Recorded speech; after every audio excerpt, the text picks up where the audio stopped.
संदेश बुलंदतोफ TV news. Shindkheda तालुक्यात पावसानं अचानक पाठ फिरवल्यामुळे हजारो हेक्टरवरील पिके करपून गेली असून बळीराजावर दुबार पेरणीचं आसमानी संकट ओढवलं आहे।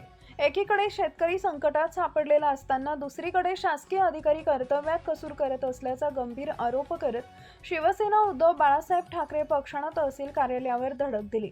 शेतकरी अडचणीत आणि प्रशासन झोपेत आहे का असा संतप्त सवाल करत शिवसेनेचे जिल्हा प्रमुख शाणाभाऊ सोनवणे यांच्या नेतृत्वाखाली नायब तहसीलदार ढोले यांना निवेदन देण्यात आले। अधिकाऱ्यांच्या गैरहजेरीमुळे शिवसैनिक आणि शेतकरी कमालीचे आक्रमक झाले।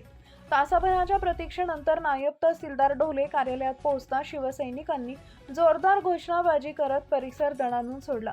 तालुक्यात पावसाच्या प्रदीर्घ खंडामुळे कापूस, सोयाबीन, मका, मूग, ज्वारी आणि बाजरी या प्रमुख पिकांचं अतोनात नुकसान झालंय। विशेषतः सोनेवाडी, नेवाडे, अक्कडसे, वरपाडे, वरसूस, आची, हिसपूर, विरदेल आणि अमळथे या गावांना पावसाच्या अभावाचा सर्वाधिक फटका बसला असून इथं पिके पूर्णपणे वाळून गेली आहेत। कागदी अहवाल बाजूला ठेवून बांधावर जा, शाणाभाऊ सोनवणे।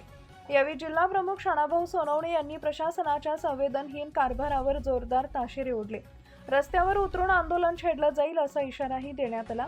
या आंदोलनात उपजिल्हा प्रमुख छोटू पाटील, माजी उपजिल्हा प्रमुख सर्जेराव पाटील, तालुका प्रमुख गिरीश देसले, उपतालुका प्रमुख मनोहर राजपूत, शहर प्रमुख संतोष देसले, माजी शहर प्रमुख नंदकिशोर पाटील, युवा सेनेचे तालुका युवा अधिकारी रावसाहेब इशी, विभाग प्रमुख आदर बोरसे, नितीन पाटील, मुकेश इशी, कमलेश पाटील, दर्शन पवार, संजय बाविस्कर, हनुमंत पाटील, विजय पाटील, संजय पहाडी, दरबार सिंग राजपूत यांच्यासह अनेक शिवसैनिक व तालुक्यातील शेतकरी मोठ्या संख्येने उपस्थित होते। मुख्य संपादक यादवराव सावंत।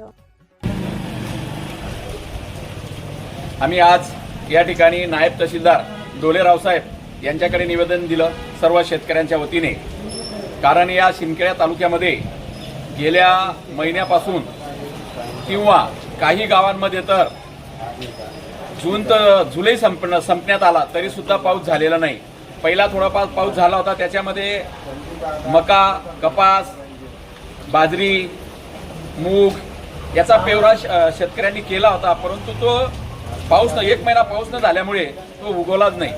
त्याच्यानंतर परत 8-10 दिवसापूर्वी थोडाफार पाऊस आला, त्या शेतकऱ्यांनी दुसरा पेराव केला, तो सुद्धा उगवला नाही। आणि त्याच्यामुळे या शेतकऱ्यांना तिसऱ्यांदा पेरणी करण्याची वेळ येते। म्हणजे म्हणून आम्ही या तहसीलदारांना हे सांगायचं आहे की नायब तहसीलदारांना ढोले रावसाहेबांना की या शेतकऱ्यांच्या शेतावर जाऊन, बांधावर जाऊन, इथं बसून काय होणार नाही, बांधावर जाऊन तुम्ही पंचनामा करा। त्याच्यानंतर तो पंचनामा करून शासनाकडे सुपूर्द करा की काय नुकसान शेतकऱ्यांचं झालेलं आहे। शेतकरी अगोदरच संकटात सापडलेला आहे। या संकटामध्ये सोनेवाडी, अक्कडसर, नेवाडे, वरसूस, वरपाड, अमळथ, आची आणि विरदेलचा काही भाग, या भागामध्ये पाऊस झालेला नाहीये। त्यामुळे त्या ठिकाणी दुबार नाही तिबार पेरणीचं संकट आलेलं आहे। आणि अशा ठिकाणी सर्कल तहसीलदार यांना पाठवून पंचनामा करून असा प्रसंग पूर्ण तालुक्यात असू शकतो।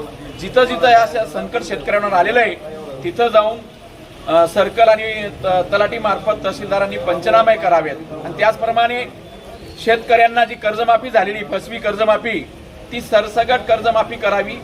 आणि ज्या शेतकऱ्यांनी व्याजाने उसनवार पैसे घेऊन कर्ज भरलेलं आहे, कर्जाची परतफेड केलेली, त्या शेतकऱ्यांना पण 2 लाखापर्यंत मदत सरकारने करावी असं निवेदन आम्ही आज या ठिकाणी दिलेलं आहे। आणि आम्ही अशी मागणी केलेली, जर आमच्या मागण्यांची दखल घेतली नाही तर शिवसेना स्टाईलने आंदोलन केलं जाईल।